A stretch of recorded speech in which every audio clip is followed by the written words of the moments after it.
বিসমিল্লাহির রহমানির রহিম। আমি doctor Mostaq Ahmed, specialised digital হোমিওপ্যাথির পক্ষ থেকে আপনাদেরকে সবাইকে সালাম, শুভেচ্ছা।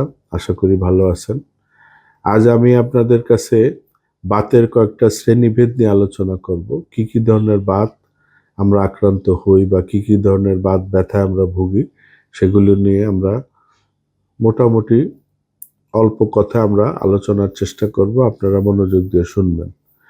বাতের মধ্যে রিউমেটিক আর্থারাইটিস, যে বাতটা আমরা সচরাচর দেখি বা সচরাচর অনেকেরই হয়, আর্থারাইটিস এবং রিউমেটিক আর্থারাইটিস অনেকগুলো কারণে হয়। যদি দেখা যায় যে কারো কারো রিউমেটিক আর্থারাইটিসটা কি, সেটা আগে আমরা একটু আলোচনা করি। রিউমেটিক আর্থারাইটিসটা হলো যেসব বাতগুলো নর্মালি মাসেলে হয়, মানে মাংসপেশিতে হয়, এবং সেটা ঠান্ডাজনিত কারণে হোক, ইনজুরির কারণে হোক, বা কোনো অতিরিক্ত পরিশ্রমের কারণে হোক, অথবা জেনেটিক কারণে হোক, এই ধরনের কারণগুলি নর্মালি আমরা সাধারণত রিউমেটিক আর্থারাইটিসে পেয়ে থাকি। এবং এটার জন্য আমরা কি কি ইনভেস্টিগেশন করতে পারি? এটার জন্য আমরা যেমন আরএ, ইউরিক অ্যাসিড, তারপরে এছাড়া আমরা যেমন এএসও, এই টেস্টগুলি আমরা করলে আমরা বুঝবো এটা কোন ধরনের বাত।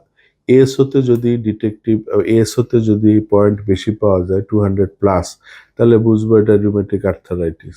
যদি আর এতে আমরা দেখি যে আর এর পার্সেন্টেজ 17+, তাহলে আমরা বুঝবো এটা রিউমেটিক আর্থারাইটিস। যদি আমরা দেখি যে ইউরিক অ্যাসিড বেশি থাকে 7+, তাহলে বুঝবো ইউরিক অ্যাসিড জনিত বাত। তো ইউরিক অ্যাসিড জনিত বাতগুলি সাধারণত জয়েন্টে বেশি হয় এবং কখনো কখনো সেটা মাসেলেও বিস্তার করে। তবে রিউমেটিক আর্থারাইটিস সেটা হলো আমরা নর্মালি মাসেলে এবং আমরা মাংসপেশিতে যে ব্যথাগুলি হয় সেটাকে আমরা রিউমেটিক আর্থারাইটিস বলি।